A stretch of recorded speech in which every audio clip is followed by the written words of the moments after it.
હા, આપણે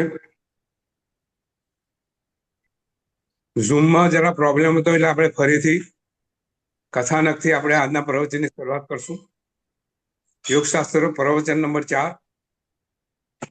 યોગશાસ્ત્ર યોગ વિશે વધુ જાણકારી મેળવવા પહેલા એક અદ્ભુત યોગીની આપણે વાત કરવાની છે. ભગવાન મહાવીર સ્વામી પાટે આવેલા 14મી પાટે આવેલા વરદસેન સ્વામી 13મી પાટે વજ્ર સ્વામી હતા. વજ્ર સ્વામીને પછી વરદસેન સ્વામી એમની પાટે આવ્યા. એમને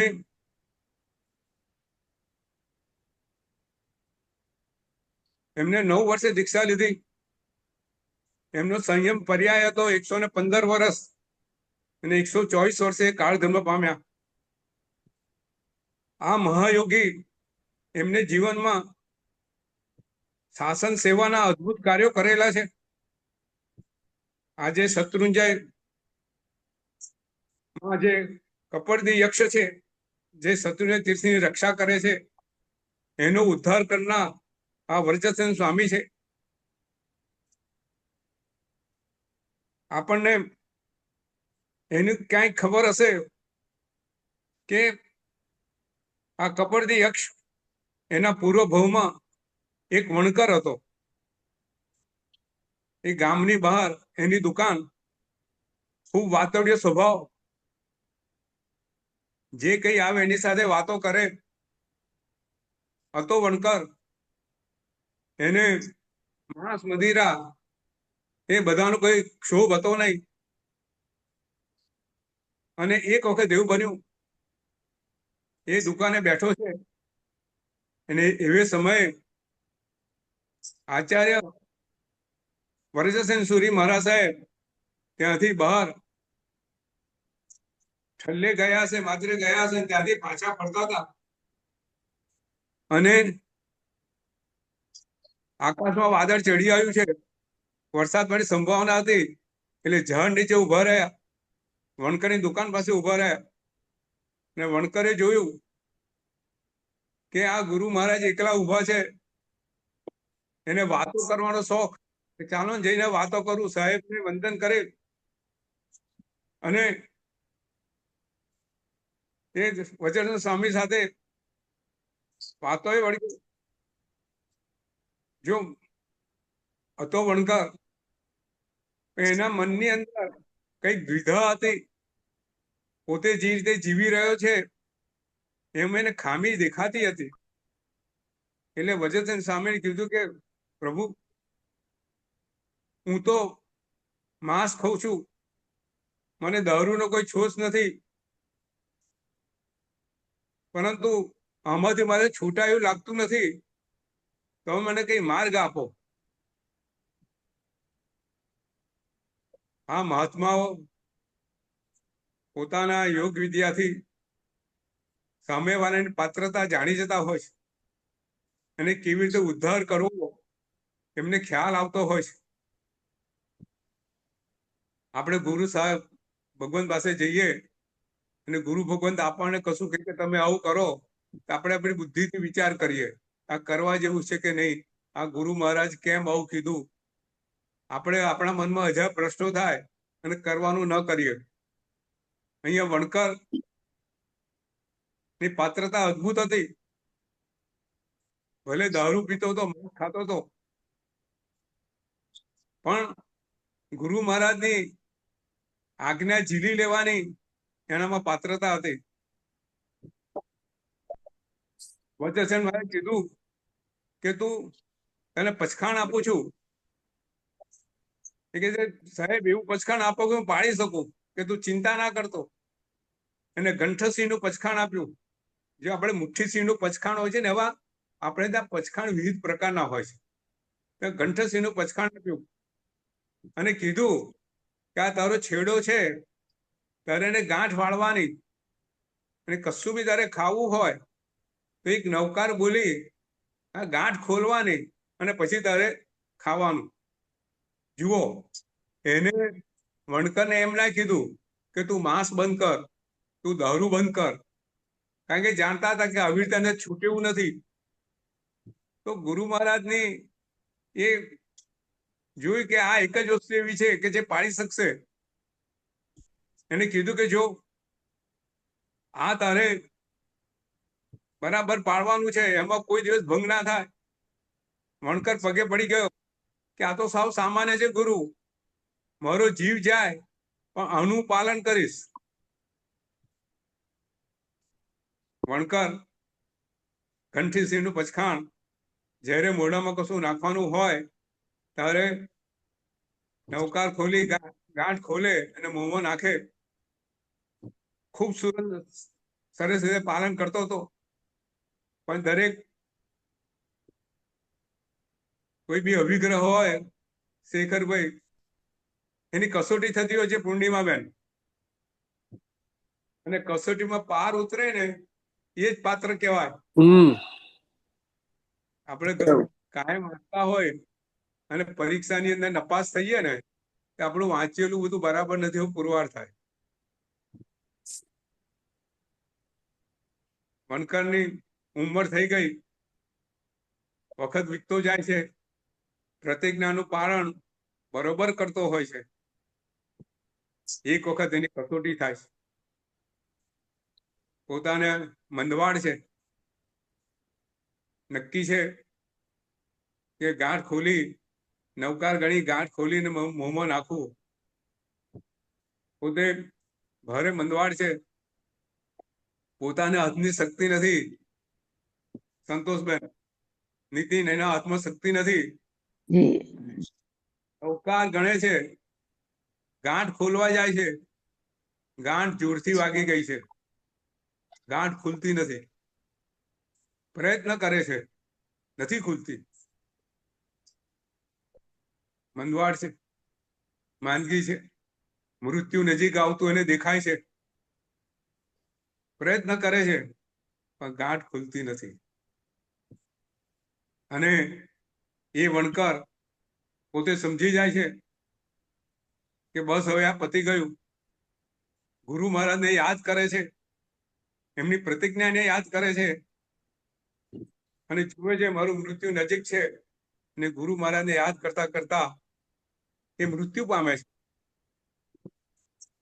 પોતાની પ્રતિજ્ઞાનું પાલન કરતા કરતા, અને એ યક્ષ તરીકે, કદર્પી યક્ષ તરીકેનો જન્મ થાય છે.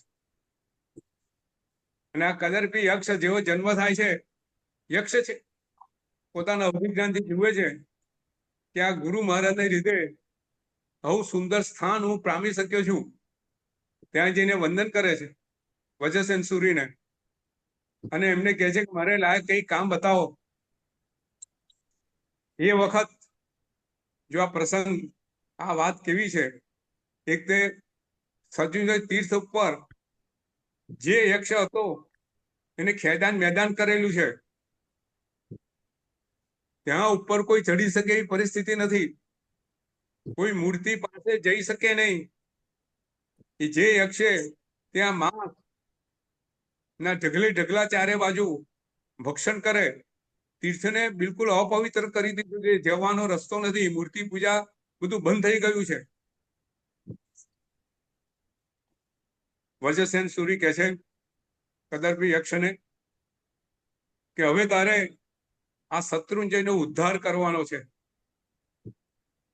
અને કદર્પી યક્ષ આજ્ઞા માને છે, અને એ જાવડ શાહ, વરજસ્વામી ને વજ્રસેન સૂરી અને કદર્પી યક્ષનો આ શત્રુંજયનો ઉદ્ધાર કરે છે. કેવી રીતે ઉદ્ધાર કરે છે વાત આખી લાંબી છે, પણ આપણે કહેવાનું વાત એ છે કે આ મહાન યોગી પુરુષો આવી રીતે શાસનની પોતાની લબ્ધિ વડે શાસનની અદ્ભુત સેવા કરતા હતા.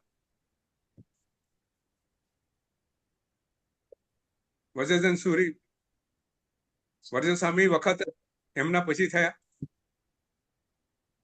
એ વખતે 12 વર્ષનો મહા દુકાળ પડ્યો.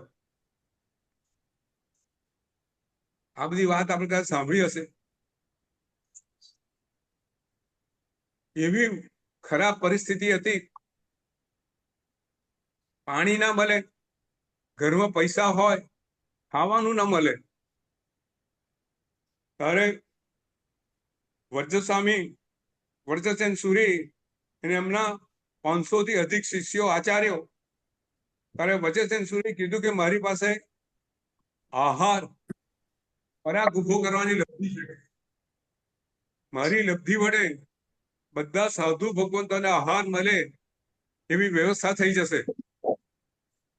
નીતિન, આ પ્રસંગ બનેલો છે.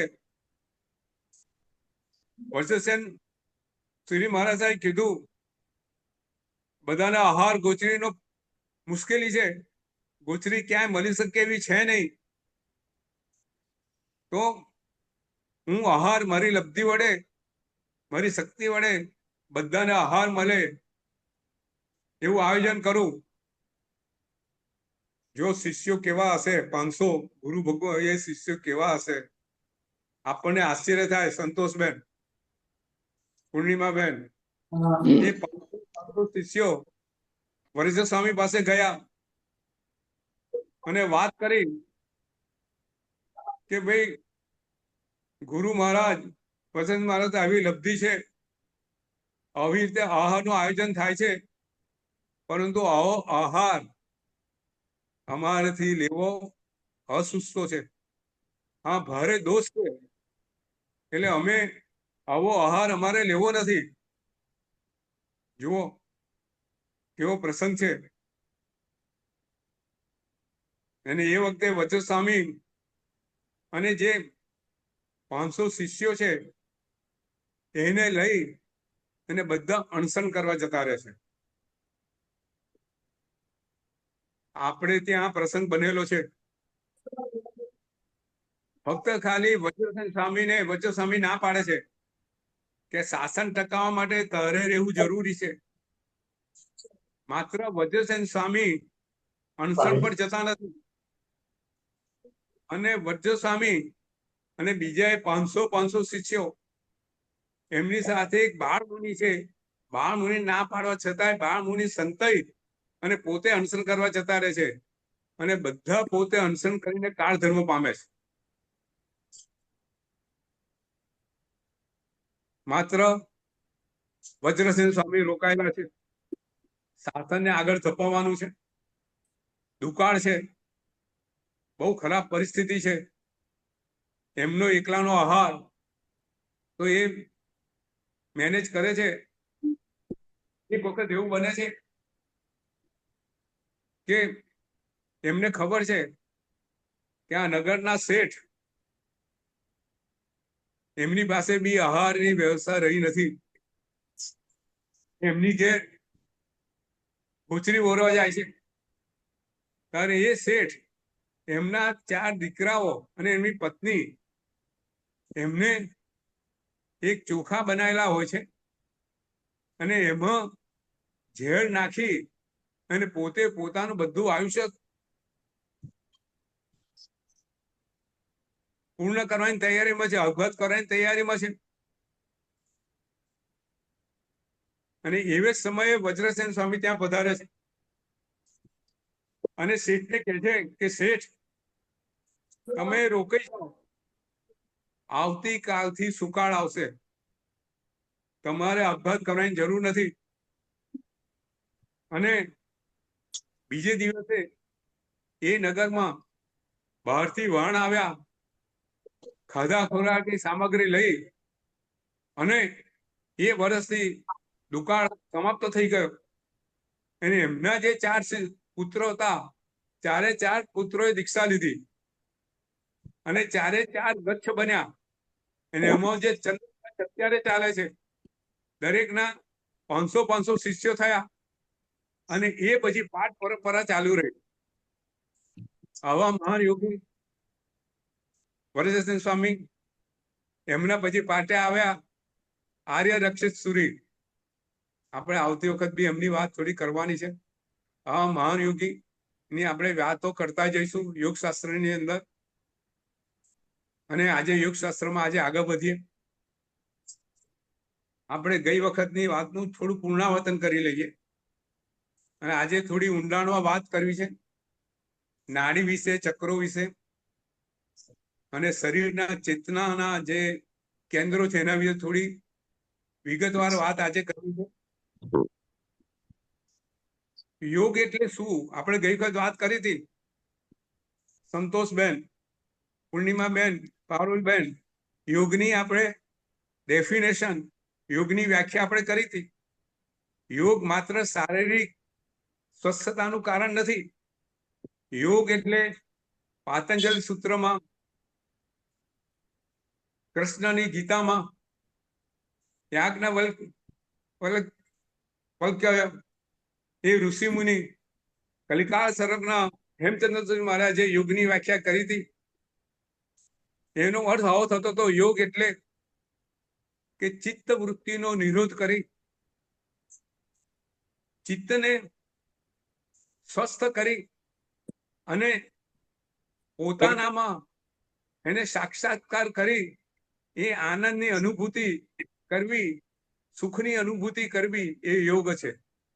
શેખરભાઈ, યોગની વ્યાખ્યા આપણે સમજી લઈએ. આ યુનિવર્સલ છે. બધા તમે પાતંજલ યોગમાં ચિત્તવૃત્તિ નિરોધ એટલે યોગ, ગીતામાં સમતા એટલે યોગ, એટલે ચિત્તવૃત્તિનો નિરોધ કરવાનો, ચિત્તવૃત્તિનો સંકલેશ એને નિરોધ કરવાનો, એને સંકલેશ કાઢી નાખવાના, ચિત્તને સ્થિર કરવાનું, સ્વસ્થ કરવાનું, અને સ્થિર ચિત્તને પોતાનાની અંદર, પોતાના આત્મા, પોતાને અંદર એને સાક્ષાત્કાર કરવાનો.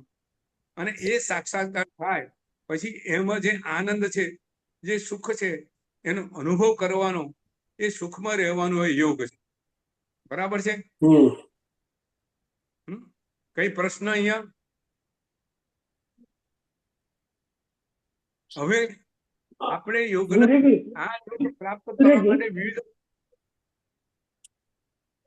વિધિની અંદર આત્માને મોક્ષ સાથે જોડી આપે એ યોગ છે, એમ પણ કહેવાય ને. આત્માને મોક્ષ સાથે જોડી આપે. અને આ એટલે જ્યારે આપણે સાક્ષાત્કાર કરીએ ત્યારે આપણે મોક્ષ પ્રાપ્ત થાય, ત્યારે સાક્ષાત્કાર થાય. બરોબર? આપણી જે આનંદની અનુભૂતિ, સુખની અનુભૂતિ, અક્ષય સુખની પ્રાપ્તિ, એ મોક્ષ છે. એ મોક્ષની પ્રાપ્તિ એ યોગ છે. બરાબર?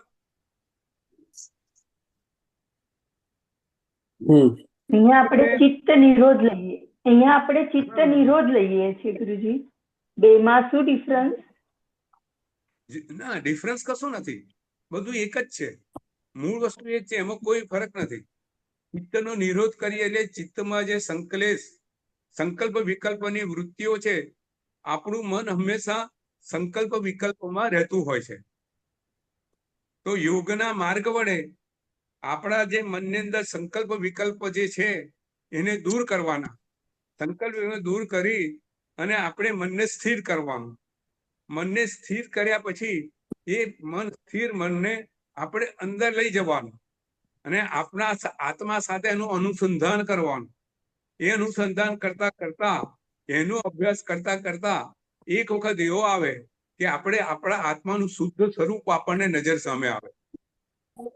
અને આત્માનું શુદ્ધ સ્વરૂપ જ્યારે આપણે મેળવીએ ત્યારે આપણા બધા ઘાતી કર્મોનો નાશ થાય, અઘાતી કર્મોનો નાશ થાય, અને એ રીતે આપણે છેલ્લે અયોગીકરણ કરી અને મોક્ષ માર્ગ પ્રાપ્ત કરીએ. છેલ્લી જે યોગ માર્ગની જે પદ્ધતિ છે, શૈલેષીકરણ, એના વડે આપણા શરીરને ઓસરાઈ દઈએ, શરીરને અને આત્માને સ્થિર કરીએ, અને છેલ્લે આત્માના સ્પંદનોને સ્થિર કરી અને બધા કર્મોનો નાશ કરી અને મોક્ષ પ્રાપ્તિ કરીએ. એટલે પદ્ધતિ છે, એની વાત એક જ છે, દરેકની વાત એક જ છે. પણ આપણે ત્યાં માર્ગ સૂક્ષ્મ રીતે સ્પષ્ટ માર્ગ બતાવવામાં આવ્યો છે, એ આપણે આગળ જોઈશું. બરાબર છે?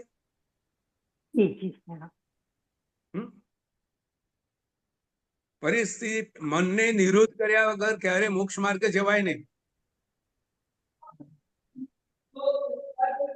આપણે ત્યાં જુઓ, કાયોસરની જે પદ્ધતિ છે એના 4 સ્ટેજ મેં વાત કરેલી.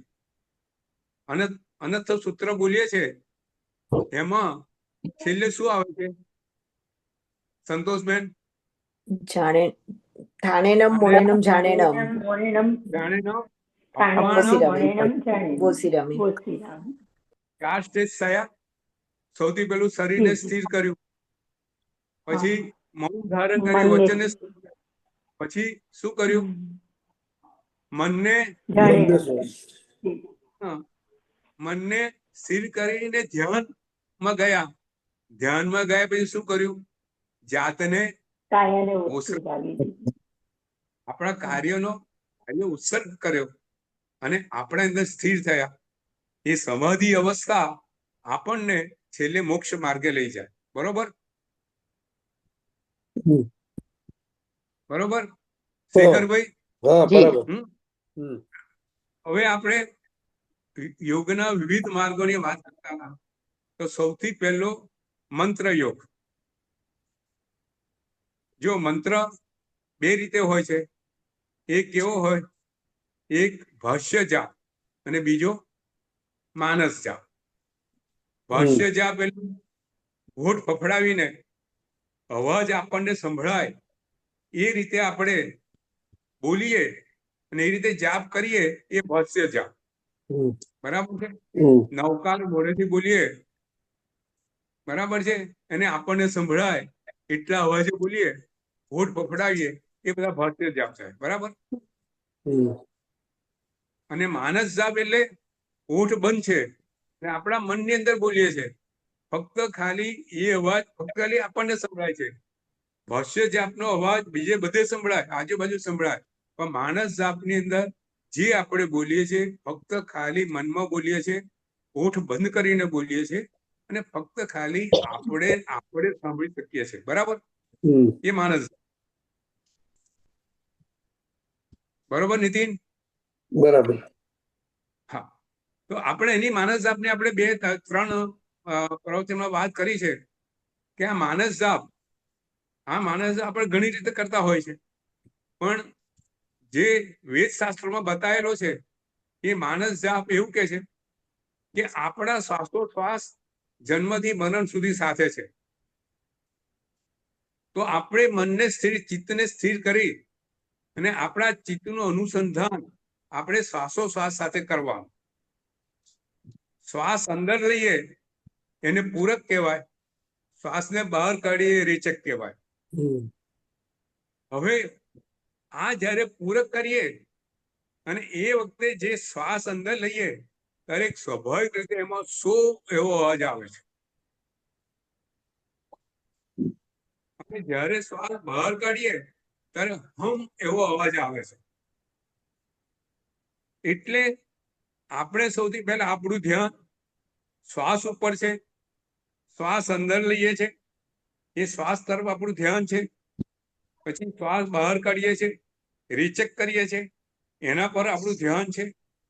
દીર્ઘ રીતે આપણે શ્વાસ અંદર લઈએ છીએ, શ્વાસ નાસિકા વડે અંદર જાય છે, છેક અંદર સુધી જતા શ્વાસ તરફ આપણું ધ્યાન છે, અને ધીરે ધીરે શ્વાસ બહાર નીકળી રહ્યો છે, એના પર આપણું ધ્યાન છે. એમ કરતા કરતા કરતા આપણા ધ્યાનને વધુ અંદર લઈ જઈએ છીએ અને જે શ્વાસ અંદર જાય છે એમાં આપણે સો સાંભળીએ છીએ અને શ્વાસ બહાર કાઢીએ છીએ એમાં હમ સાંભળીએ છીએ. એટલે સોહમ નામનો જે જાપ પર આપણું જે ધ્યાન છે, જે જાપ કરીએ છીએ એ અજપા જાપ. અને આ સોહમ નામનો જાપ જે છે એ યોગની એક પદ્ધતિ છે. બરાબર? મંત્ર યોગની. બરાબર છે? આપણે ત્યાં મંત્ર માનસ જાપ નવકાર મહામંત્રથી કરીએ છીએ, લોગો સૂત્રનો બી કરીએ છીએ, પછી ઓસગરમનો કરીએ છીએ, 14 તીર્થંકર ભગવાનના મંત્રનો જાપ કરીએ છીએ. એ રીતે આપણે ત્યાં માનસ જાપ ઘણા છે. આ સોહમ નામની જાપની પદ્ધતિ શ્વાસોશ્વાસ સાથે સંકળાયેલી છે. શ્વાસોશ્વાસ એ પ્રાણ છે, એ પ્રાણ સાથે સંકળાયેલી હોવાથી એની એક શ્રેષ્ઠ પદ્ધતિ સોહમ એ યોગ માર્ગની ગણાય છે. બરોબર છે? હવે આગળ જઈએ. બીજી પદ્ધતિ એને કઈ છે? લય યોગ. લય યોગની અંદર પોતાના જે મલિનતા છે, પોતાના જે વિચારો છે એને દૂર કરી પોતાની અંદર સમાઈ જવું પોતાનામાં લય પામવું એ લય યોગ. એમાં આપણે 4 માર્ગ બતાવવામાં આવેલા છે. ગઈ વખત વાત કરી. સૌથી પહેલો કયો છે? ચક્ર ધ્યાન. ઓમનો જાપ શરીરના 7 ચક્રો પર કરવાનો. સૌથી પહેલા મૂલાધાર ચક્ર, પછી સ્વાધિષ્ઠાન ચક્ર, પછી મણિપુર ચક્ર એટલે નાભી. આપણે એની આજે ડિટેલમાં વાત કરી છે, પહેલા આપણે જરા સમજી લઈએ નીતિન કે 7 ચક્રો પર ઓમનું ધ્યાન ધરવાનું અને એમાં સમાધિ પ્રાપ્ત કરવાની, એ ચક્ર ધ્યાન થયું. બરાબર? હા. પછી બીજું છે ચક્ર ધ્યાન, પછી બીજું છે નાદ. આ શરીરમાં અંદરથી સ્પંદન દ્વારા સૂક્ષ્મ નાદ ઉભો થાય છે. ગઈ વખતે વાત કરી હતી કે આપણે શ્વાસોશ્વાસની અંદર જે અવાજ સાંભળીએ છીએ એ તો બરાબર, આપણે આપણો ધબકારા છે એનો અવાજ આપણે સાંભળી શકતા નથી નોર્મલી. બરાબર ને શેખરભાઈ? પણ એનો અવાજ તો છે જ. તમે શાંતિથી તમે નાડી પર હાથ મૂકો તો ધબકારાનો અવાજ સંભળાશે.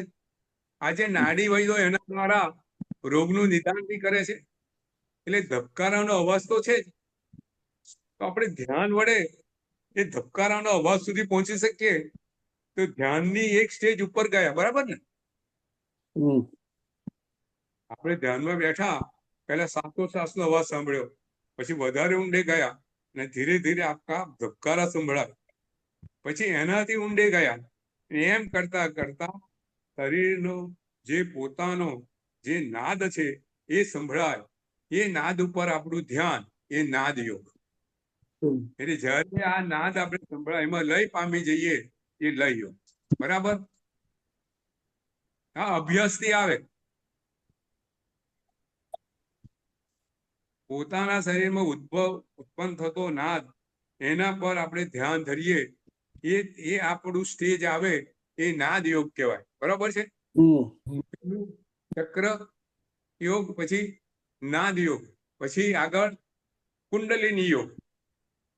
આપણા શરીરમાં આપણે એની આજે વાત કરવાની છે, પણ પહેલા સમજી લે. કુંડલિની મૂલાધાર ચક્રની નીચે સર્પા આકારે કુંડલિની નામની શક્તિ, ચેતના શક્તિ સુષુપ્ત અવસ્થામાં છે. શેખરભાઈ, આપણે ત્યાં એની વાત કરેલી છે. એ બી વાત કરશું આપણે ત્યાં. આનું ક્યાં શ્રીપા મહારાજના રાસની અંદર વિનય વિજય મહારાજે કુંડલિની શક્તિ કેવી રીતે જગાડવી એની સુંદર વાત કરેલી છે. આપણે પછી કરશું, પણ પહેલા આ વસ્તુ સમજી લઈએ કે આપણા મૂલાધાર ચક્ર, કરોડરજ્જુ જ્યાં પૂર્ણ થાય છે એની નીચે આ કુંડલીનું સ્થાન છે. એ સર્પાકારે કુંડલી અવસ્થામાં અર્ધ સર્પાકારે છે અને એ શક્તિ અત્યારે સુષુપ્ત અવસ્થામાં છે. અને પોતાના ધ્યાન વડે, યોગ વડે એ શક્તિને જાગૃત કરવાની, અને શક્તિ મૂલાધાર ચક્ર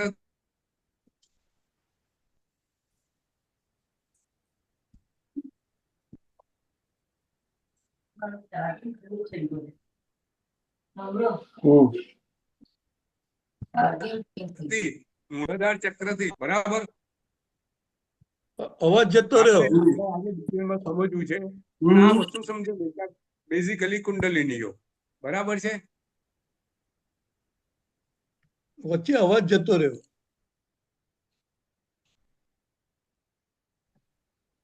તો ઊંઘ આવે છે, ખબર નહીં આજે. પાછો અવાજ જતો રહ્યો. ખેંચાય છે. ઇન્ટરનેટ નો પ્રોબ્લેમ લાગે. Okay, okay. સંભળાય છે? સંભળાય છે. Okay, okay, okay. તો પછી આવે છે ડીપ મેડિટેશન. ડીપ મેડિટેશન એટલે ધ્યાન યોગમાં બેસવાનું અને પોતાના જે વિચારો, ધ્યાન યોગમાં વિચારો જે ઉદ્ભવ થાય છે એ વિચારો ઉપર ફક્ત ખાલી સાક્ષી ભાવથી જોવાનું, પ્રેક્ષા ભાવથી જોવાનું. એ વિચારોની અંદર ખોવાઈ જવાનું નહીં. વિચારો આવે છે ને જાય છે. જેવી રીતે એક સુંદર વાત કરે છે કે આકાશમાં વાદળ આવે અને વાદળ જતું રહે, આકાશમાં કબૂતર ઉડે અને કબૂતર જતું રહે. એ રીતે આ વિચારોને જોવાના અને જોતા જોતા જે સમાધિ પ્રાપ્ત થાય એને આ ડીપ મેડિટેશન કહેવાય. આ બધા લય યોગના પ્રકારો છે. બરાબર. ઉપનિષદ શાસ્ત્રની અંદર આ લય યોગના 4 પ્રકારો વર્ણવ્યા છે યોગના વિવિધ માર્ગોમાં. હવે આગળ આવે છે ત્રીજો છે હઠ યોગ. હઠ યોગ એટલે હઠ કરીને પકડી લઉં એવું નહીં. હ અને ઠ એ અક્ષરનો બનેલી આ યોગ સાધના. હ એટલે સૂર્ય અને ઠ એટલે ચંદ્ર. આપણા શરીરમાં પ્રાણ લઈ જતી યોગ શાસ્ત્ર પ્રમાણે 2 નાડીઓ છે.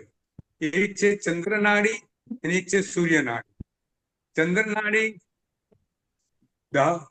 જે ડાબું નસકરું છે, જ્યારે ડાબા નસકરામાં શ્વાસ વહેતો હોય ત્યારે ચંદ્ર નાડીનો શ્વાસ વહેતો એવું કહેવાય. ને જ્યારે જમણા નાસપુટથી શ્વાસ વહે ત્યારે સૂર્ય નાડીનો શ્વાસ વહે કહેવાય. હવે આ સૂર્ય નાડી અને ચંદ્ર નાડી એ પોતે મસ્તક સાથે સંકળાયેલી છે. એનો શીતળતાનો ગુણ છે. સૂર્ય નાડી ઉષ્ણતા છે, એ નાભી સાથે સંકળાયેલી છે. એ આપણે ત્યાં શાસ્ત્રમાં લખેલું છે કે ચંદ્ર નાડી એ રાગ છે અને સૂર્ય નાડી એ દ્વેષ છે. જો ખૂબ સુંદર વાતો છે શેખરભાઈ. ચંદ્ર નાડી એ રાગનું સ્વરૂપ છે અને સૂર્ય નાડી એ શેનું સ્વરૂપ છે? દ્વેષનું સ્વરૂપ છે. જ્યારે આપણા રાગ અને દ્વેષ બંને સમાન થઈ જાય, આપણે રાગ દ્વેષ બંનેથી દૂર થઈ જઈએ, ત્યારે આપણી જે પ્રાણ શક્તિ સૂક્ષ્મના નાડીમાં વહેવા માંડે. અહીંયા યોગમાં એવું લખ્યું છે કે જ્યારે ચંદ્ર નાડી અને સૂર્ય નાડી બંને સમતોલ થઈ જાય, સમ થઈ જાય, ત્યારે આપણી પ્રાણ ધારા, ઉર્જા ધારા સૂક્ષ્મના નાડીમાં વહે અને સૂક્ષ્મ નાડી વહેતી પ્રાણ ધારા સહસ્ત્રાધારમાં થાય અને ત્યાંથી આત્મા સાક્ષાત્કાર થાય. આ હઠ યોગ. બરાબર. હવે આપણે થોડી ડિટેલમાં જઈએ, આ વસ્તુ સમજવાનો પ્રયત્ન કરીએ. ગુરુજી, હા, ચંદ્ર નાડી શેની સાથે જોડાયેલી કઈ? એ રાગ સાથે. રાગ અને બીજું કઈ કીધું ને આપે? આસક્તિ સાથે. બરાબર. ના, જેમ સૂર્ય નાડી નાભી સાથે કઈ નાડી દ્વેષ સાથે. નાભી સાથે સૂર્ય નાડી અને ચંદ્ર નાડી સાથે ઉપર મસ્તિષ્ક સાથે, નહીં ગુરુજી? જમણા. હવે તમને એનું આખું સ્વરૂપ સમજાવો.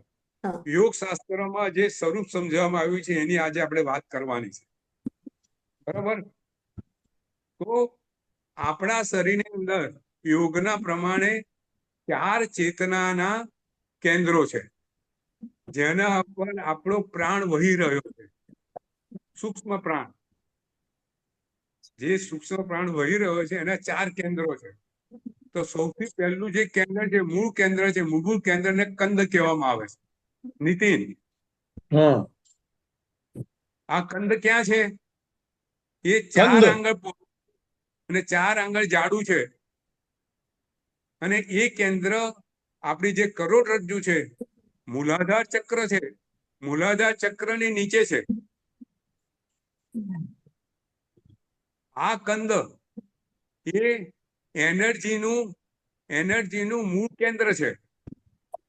આ શક્તિનું કેન્દ્ર, બધી શક્તિનો એમાં ઉદ્ભવ કરવાનો જે શક્તિનું કેન્દ્ર છે, એમાંથી પ્રાણ લઈ જતી, પ્રાણ વહન કરતી 3,50,000 સૂક્ષ્મ નાડીઓ આખા શરીરમાં વહી રહી છે. શેખરભાઈ, આ પ્રાણ વહન કરતી નાડીઓ છે. એમાં 3 નાડી મુખ્ય છે. એક છે ઈડા, એને ચંદ્ર નાડી કહેવાય, અને બીજી છે પિંગલા, એને સૂર્ય નાડી કહેવાય. આ ઈડા નાડી છે એમાં ચંદ્રનો પ્રાણ વહે છે અને પિંગલા નાડીમાં સૂર્યનો પ્રાણ વહે છે. બરાબર. જો આ સ્વરૂપ આપણે સમજી લઈએ. બીજે કશે આ બધી વાતો જલ્દી આવતી નથી ને ખાસ આપણને આ વાત જાણવા મળેલી છે અને ખાસ એટલા માટે આજે અહીંયા વાત કરવામાં આવે છે કે આ ઈડા નાડી જે કંદ છે એ સૂક્ષ્મ નાડી કંદના બિલકુલ સેન્ટરમાં છે. આ બધી સૂક્ષ્મ નાડીઓ છે, નરી આંખે દેખાતી નથી. ખાલી યોગીઓ જ્યારે ધ્યાનમાં એ અવસ્થાને પ્રાપ્ત કરે છે ત્યારે એને અનુભવથી પ્રાપ્ત થાય છે, અનુભવથી સમજાય છે. બરોબર પારુલબેન? જી. સૂક્ષ્મના નાડી જે કંદ છે એની સેન્ટરમાંથી વહે છે અને સેન્ટરમાં થઈને સીધી સહજ બધા ચક્રોને ભેદીને સાથે 7 ચક્રોને ભેદી મૂળાધાર ચક્રથી માંડી બધા ચક્રોને ભેદી સીધું સહજતા 4માં જાય છે સૂક્ષ્મના નાડી. જે ચંદ્ર નાડી છે એ જે મૂળ કંદ છે એની જમણી બાજુથી ઉદ્ભવ થાય છે. કઈ બાજુથી? Right hand side. કંદના રાઈટ હેન્ડ સાઈડ ઉદ્ભવ થાય છે. જે સૂક્ષ્મ નાડી છે એને વીંટળાઈ અને આપણા નાકની ડાબી બાજુએ મળે છે. બરાબર શેખરભાઈ? સેન્ટરમાં સૂક્ષ્મ નાડી છે એની જમણી બાજુથી આમ વળાંકથી ડાબી બાજુના નસકોમાં જાય છે એ ચંદ્ર નાડી, એ ઈડા નાડી. અને પિંગળા નાડી કંદની ડાબી બાજુથી ઉદ્ભવ થાય છે અને એ બી સૂક્ષ્મ નાડીને વળી અને જમણી નાકપુટ તરફ જાય છે. બરોબર બરોબર. અને જે સૂક્ષ્મ નાડી છે એ પોતે સેન્ટરમાં જાય છે અને સેન્ટરમાં સીધી સહસ્ત્રાર ચક્રમાં મળે છે. હવે આ સૂક્ષ્મ નાડી છે એની અંદર બ્રહ્મ નાડી વહે છે. એ બ્રહ્મ નાડી આ પ્રાણનું વહન કરે છે. હા, યુગશાસ્ત્રમાં જે વાત આવે છે, આ બ્રહ્મ નાડી જ્યારે યોગ દ્વારા, ધ્યાન દ્વારા, સમાધિ દ્વારા જ્યારે કુંડલીની શક્તિ, જો આ કુંડલી છે ને હર્દ જે સર્પાકાર છે એ કંદની નીચે છે અને જ્યાં સુધી આ જાગૃત નથી થતી ત્યાં સુધી આ કંદનો રસ્તો બંધ છે. પ્રાણ ઉર્જા ઉપર જઈ શકતી નથી. પારુલબેન? એટલે એની નીચે છે કુંડલીની, આ કંદની નીચે એક્ઝેક્ટ. હા, કંડલી નીચે કુંડલી નીચે. બરાબર બરાબર. હવે જ્યારે યોગી પુરુષો સમાધિ અવસ્થા પ્રાપ્ત કરે છે અને એ સ્ટેજ સુધી પહોંચે છે કે જેની કુંડલીની જે સુષુપ્ત અવસ્થામાં છે એ જાગૃત થાય છે. એટલે શક્તિ જાગૃત થાય છે, પ્રાણ ઉર્જા જાગૃત થાય છે. આ પ્રાણ ઉર્જા જાગૃત થયેલી એ કંદમાંથી પોતે સૂક્ષ્મના નાડીમાં વહેવા માંડે છે, ઉપર જાય છે. બરોબર. પહેલા મૂળાધાર ચક્રને શક્તિ આપે છે. મૂળાધાર ચક્ર ફરતા એ શક્તિને મૂળાધાર ચક્ર વધારે ઉપર લઈ જાય છે. પછી ક્યાં જાય છે? સ્વાધિષ્ઠાન ચક્રમાં. ત્યાંથી સ્વાધિષ્ઠાન ચક્ર ક્યાં આવ્યું? નાભીથી થોડું નીચે. બરાબર બરાબર. એ સ્વાધિષ્ઠાન ચક્રમાંથી એ વધારે ઉપર જાય છે અને મણિપુર મણિપુર ચક્ર જાગૃત કરે છે. મણિપુર ચક્રને જાગૃત કરી અને ત્યાંથી એ શક્તિ, એ ઉર્જા ક્યાં જાય છે? અનાહત ચક્રમાં જાય છે. અનાહત ચક્રને જાગૃત કરી અને એ ઉર્જા ક્યાં જાય છે? વિશુદ્ધ ચક્રમાં જાય છે. અને વિશુદ્ધ ચક્રને જાગૃત કરી અને ક્યાં જાય છે? આજ્ઞા ચક્રમાં, ભૂમધ્યની વચ્ચે. અને ત્યાંથી ક્યાં જાય છે? સહસ્ત્રાર ચક્રમાં. અને સહસ્ત્રાર ચક્રમાંથી એ પ્રાણ વહન મગજના બધા કોષોમાં જાય છે અને બધાને જાગૃત કરે છે. આ પ્રાણ શક્તિ આ રીતે જાગૃત થાય છે. આ બ્રહ્મ નાડીમાં વહે છે. આ બધા ચક્રો બ્રહ્મ નાડી સાથે સંકળાયેલા છે. બરોબર. એટલે સુષ્મણા અને બ્રહ્મ નાડી બે અલગ, ગુરુજી? સુષ્મણા નાડીની અંદર બ્રહ્મ નાડી વહે છે. એની અંદર વહે છે. સૂક્ષ્મ, અતિ સૂક્ષ્મ છે. હમ, એ હમ. કરોડરજ્જુની અંદર વહે છે.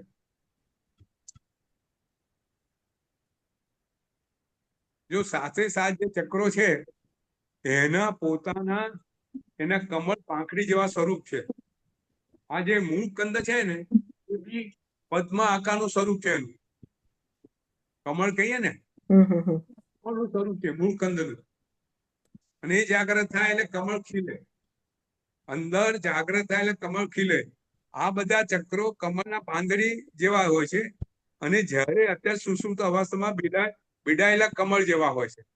ને જ્યારે એની શક્તિ જાગ્રત થાય એટલે બધા ખીલી જાય છે અને ચક્ર દ્વારા એ શક્તિને ઉપર ફેંકે. બરોબર? હમ, હમ. અઘરું છે કે ખ્યાલ આવે છે? ના ના, ખ્યાલ આવે છે. આપ બહુ સરસ રીતે કરાવો છો ગુરુજી. હા હા. એટલે હવે જો દરેક ચક્રના પોતાના કમળ રૂપે પાંખડી એનું સ્વરૂપ સમજવામાં આવ્યું છે. તો સૌથી પહેલા મૂલાધાર ચક્ર છે એમાં કમળની કેટલી પાંખડી છે? 4 પાંખડી. મૂલાધાર ચક્ર કેટલું પાંખડી વાળું છે? 4. પછી એનાથી ઉપર જાઓ તો સ્વાધિષ્ઠાન કેટલી પાંખડી વાળું છે? 6. જો 2 ઉમેરાય છે. પછી મણિપુર ચક્ર 6 માં 4 ઉમેરાય છે, 10 પાંખડી વાળું છે. પછી અનાહત જો હૃદય કમળ 12 પાંખડી વાળું છે. આપણે ત્યાં હૃદય કમળનું ધ્યાન આવે છે ને તો 12 પાંખડી વાળા હૃદય કમળનું ધ્યાન ધરવાનું. બરાબર છે? હમ. આપણે આ બધી વસ્તુ ભણેલી જ છે. પછી વિશુદ્ધ. કયું? વિશુદ્ધ. વિશુદ્ધ. હમ, એ કેટલા? એમાં 4 ઉમેરો, 16 પાંખડી વાળું. હમ, હમ. આજ્ઞા ચક્ર કેટલી પાંખડી વાળું? 2 પાંખડી વાળું. અને સહસ્ત્રાચાર ચક્ર નામ જ સહસ્ત્રા કેટલી? 1000 પાંખડી એક વાળું. જ. બરોબર? આજ્ઞા ચક્રમાં કેટલા કીધા ગુરુજી? કયા? આજ્ઞા આજ્ઞામાં 2. બે જ? 2 ઓહ, ઓકે. 2 જ પાંખડી. હમ. એ પાંખડી કેમ છે? કરું છું મૂકેલી છે. આપણે આજે જતા નથી. દરેક ચક્રોની જો દરેક નાડીની છે જો ચંદ્ર નાડીનો રંગ સફેદ હોય છે. હમ. એને સિલ્વર કોડ કહેવામાં આવે. ફોરેન ની અંદર એ લોકો જે યોગશાસ્ત્રનું જે એ પોતે એને સિલ્વર કોડ કહે છે અંગ્રેજીમાં. જે સૂર્ય નાડી છે એનો રંગ સોનેરી છે, એને ગોલ્ડન કોડ કહે છે. હવે શેખરભાઈ મેં પ્રશ્ન કર્યો હતો હમણાં, હું અહીંયા યોગ નિકેતનમાં જે મૂળ સંચાલક છે જે યોગનું ખૂબ જાણકાર છે એમની પાસે મારે જવાનું થયું હતું. તો મેં એમને પ્રશ્ન કર્યો હતો કે આ બધું આપણે એક્ઝિસ્ટિંગ છે એમ? એ તો જાતે ડોક્ટર છે, ઇઝ એમડી. તો સર તમે ડોક્ટર તો મને કહો કે અંદર નાડીઓ ખરેખર છે કે નહીં? તમે જોઈ છે? શેખરભાઈ પ્રશ્ન કર્યો આપણે નીતિન. હા. બરાબર? આ બધી વાતો છે તો ખરેખર શું છે, પ્રેક્ટિકલી શું છે આપણે સમજવું પડે ને. તો કીધું એમણે મને કીધું જો આ છે ને આ પ્રાણ લેતી નળીઓ છે, આ ઉર્જા છે. એ ઉર્જા ધારણાથી ઊભી થાય છે અંદર. એને કોઈ ફિઝિકલ સ્વરૂપ નથી કે કોઈ ડોક્ટર એને પકડી શકે. પણ પ્રાણ વહેતી આ ઉર્જાઓ છે અને યોગીઓ એને પોતાને ધ્યાન વડે જાગૃત કરી ત્યારે એને અનુભવથી એને પકડાય છે. બાકી કોઈ પકડી ન શકે. શેખરભાઈ, માત્ર યોગની સાધના દ્વારા, સમાધિ દ્વારા આ વસ્તુનો અનુભવ દ્વારા પકડાય છે. હમ. તો પછી આપણે ત્યાં બધા ચક્રો છે, દરેક ચક્રોના રંગ છે. હમ. દરેક ચક્ર રંગ છે. દરેક ચક્ર રંગ છે એનો શું થયો કે આ બધું પૂતગલ અવસ્થા છે. બરાબર. જી. એ બધા ગંધવાળા છે. હા. અને જ્યારે જ્યારે જાગૃત થાય જે ચક્ર, ત્યારે યોગીઓ એના પ્રમાણે લબ્ધિઓ મેળવે છે. બરોબર છે? બરાબર છે. જો 9:05 થઈ ગઈ છે આજે. હવે આપણે અહીંયા આવતી વખત સહેજ થોડું વધારે ચક્ર વિશે જાણીશું અને ત્યાર પછી ચોથો યોગ ભક્તિ યોગ જે કર્મયોગ છે, ગીતામાં જે બતાવેલા યોગની વાત કરશું. ત્યાર પછી આપણે અષ્ટાંગ યોગ ઉપર આગળ જઈશું અને અષ્ટાંગ યોગ પછી જૈન યોગની અંદર આપણને યોગ કેવી રીતે બતાવવામાં આવ્યો છે, અષ્ટાંગ યોગ સાથે કેવી રીતે તેનું સમન્વય કરવામાં આવ્યું છે એની વાત કરશું. 9 ને 10 થઈ ગયેલી છે આજે. કઈ પ્રશ્ન હોય તો પૂછો. આવતી વખતે થોડા ચક્રો વિશે થોડી વાત કરશું. બરાબર છે? એટલે ચક્રના કલર ને બધું નેક્સ્ટ ટાઈમ જાણીશું ને. હા હા, નેક્સ્ટ ટાઈમ આપણે વાત કરીશું. ગુરુજી અને આપે હમણાં જે વાત ગુરુજી, કરી ને, તો આ એનર્જી છે, તો જેમ એનર્જીને આપણે જોઈ નથી શકતા, ખાલી ફીલ કરી શકીએ, એના જેવું જ થયું ને. કોઈ બી કાઇનેટિક એનર્જી હોય, ઇલેક્ટ્રિક કોઈ બી એનર્જી હોય, તો આપણે એનર્જીને જોઈ ના શકીએ, યુ જસ્ટ ફીલ ઇટ, કે એના જેવી વાત થઈ ને. હા, અનુભવ. હા, એના અનુભવથી સમજાય છે. જી ગુરુજી એક ક્વેશ્ચન છે. અને એનાથી એની એ પ્રકારની શક્તિ બી મેળવે છે. એટલે એને ખ્યાલ કે આ મારા આજે મારી શક્તિ મળી, આ મારી ધ્યાન આ સમાધિથી શક્તિ મળેલી છે. આ યોગી પુરુષો વાત કરી કે એમને ખબર પડી ગઈ કે આવતા દિવસે દુકાળ સમાપ્ત થવાનો છે. જી શક્તિઓ કેવી રીતે આવે? વણકરને જોતા એમને ખ્યાલ આવી ગયો કે આ વણકર જો આનું આની પત્રતા છે, તો આ ફક્ત ખાલી એને નિયમ આપીશું તો ભવિષ્યની અંદર શાસન પ્રભાવ નામનું મોટું કાર્ય થશે. યોગી પુરુષો આ બધું ભવિષ્ય માણસોને જોઈને, પાત્રતા જોઈને બધું કરતા હોય છે. બરાબર છે. ભગવાન મહાવીર સ્વામી. હા, આપણા બોલો, બોલો. હૃદય કમળની સ્થાપના કરીએ તો આપણે નવપદનું નવ પાંખડીનું ધ્યાન કરીએ ને. આપ 12 પાંખડી બોલ્યા તો એની ખ્યાલ આવ્યો ગુરુ. ના, બરાબર છે. આ કે છે ને ધ્યાનની વિવિધ પદ્ધતિઓ છે. તમારે કમળ ત્યાં હૃદયમાં 12 પાંખડી વાળું બી ધ્યાન થાય ને 8 પાંખડી વાળું બી ધ્યાન થાય.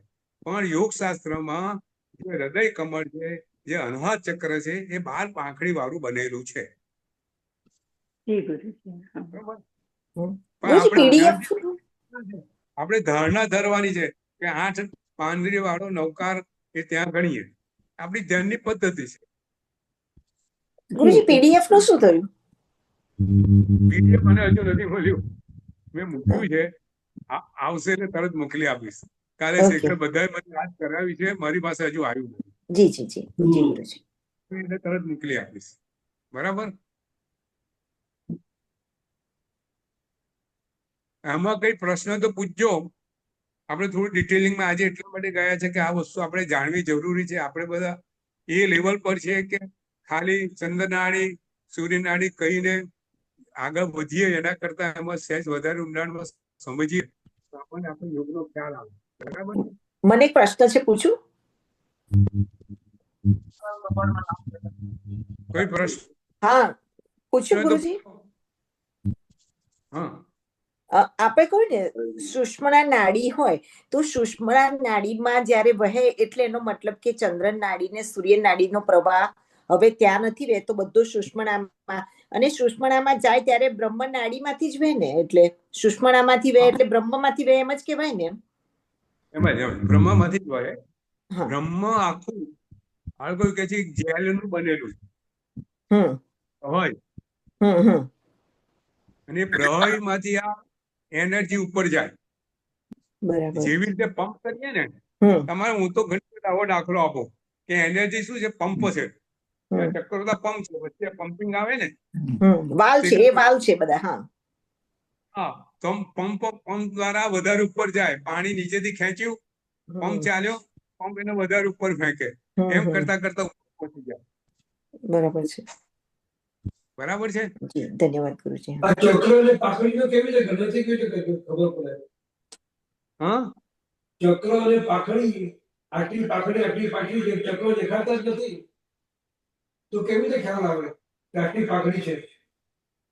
એ તો આ પાંખડીઓ આપણને યોગ દ્વારા આપણને જાણવા મળેલી છે. સમજો, હવે જ્યારે આપણે યોગીઓએ સાધના કરીને એનું સ્વરૂપ જાણેલું છે, આપણે એ રીતે વાત માનવાની. હવે આપણે સ્ટેજ સુધી પહોંચ્યા નથી એટલે આપણને ખબર પડતી નથી ખરેખર 4 છે કે 2 છે.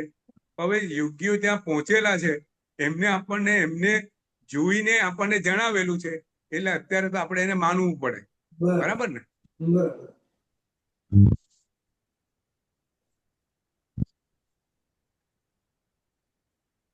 હવે કઈ તો આ વખતે ચક્રો વિશે જરા વધારે જાણી અને ગીતાના યોગ વિશે થોડી વાત કરશું. પછી અષ્ટાંગ યોગ જે મેઇન છે રાજયોગ પર વસ્તુ, અને ત્યાર પછી જૈન યોગની અંદર રાજયોગ અષ્ટાંગ યોગ સાથે કેવી રીતે સમન્વય કરેલું છે આપણી એક એક ક્રિયાઓ એની વાત કરશું. અને પછી આપણે ધ્યાન ને સમાધિની વાત કરશું. બરાબર છે? તો અહીંયા પ્રવચનને આજના પ્રવચનની આપણે સમાપ્તિ કરીએ છીએ નવકાર મંત્ર ગણીને.